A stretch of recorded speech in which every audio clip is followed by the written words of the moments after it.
Отан музыкадан башланады. Инсан дүнияға келуі менен отан алдындағы парызы хамде вазипасы ол менен бірге болады. Әрбір инсан өмірі дауамында отан маған не берді деп емес, бәлкім мен отаныма не бердім деп жасауы керек.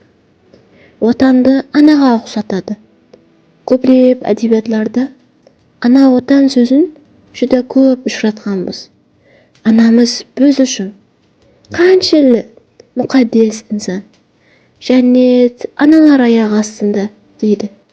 Аналарымыз бізге қаншалы өмірін бағышлағанының қарызын төлеу үшін өміріміз кемлік қылады. Аналар алдындағы вазипамызды құдіретлі ислам дінімізде де айтып өткен.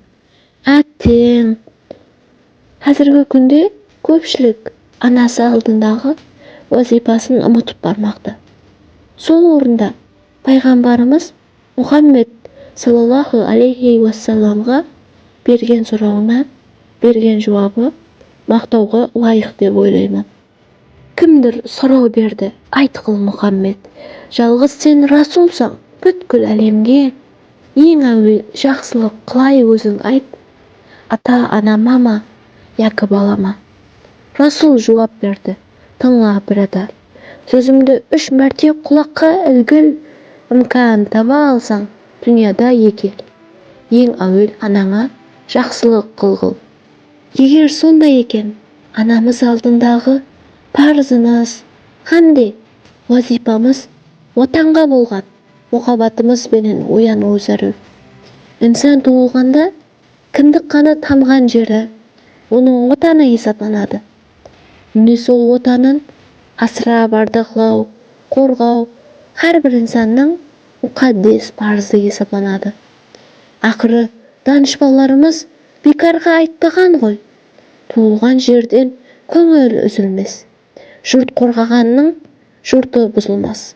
Жұртта отанды жақсы көретұғын, ардақлайтұғын, һәм қорғайтұғын мәртлер бар екен, сол жұрт әрдайым көтеріле береді, гүлдей береді. Әрбір ел, әрбір миллет үшін өзінің туылып өскен отанынан ардақлылау мәкан болмаса керек. Расулуллах саллаллаху алейхи уассалам Мәдинаға зиярат қылып кетіп баратырғанында Мекке тәрепке жүзленіп, егер тағдыр мені Меккеден шығып кетуге мәжбүр қылмағанында, мен ұлыма өз қалеуім менен оны таслап кетпеген болар едім деген екен. Демек, ана отанды жақсы көру, оның бәрше нәрселерін ардақлау һәм сағынып жасау инсаният өмірінде бар болған нәзік түйғысыдыр. Қайерге бармасын, инсан өз отанын бәрібір құмсай береді. Себебі инсан дүния жүзін көргенде бірінші болып отанындағы хауадан нәпес ала бастайды.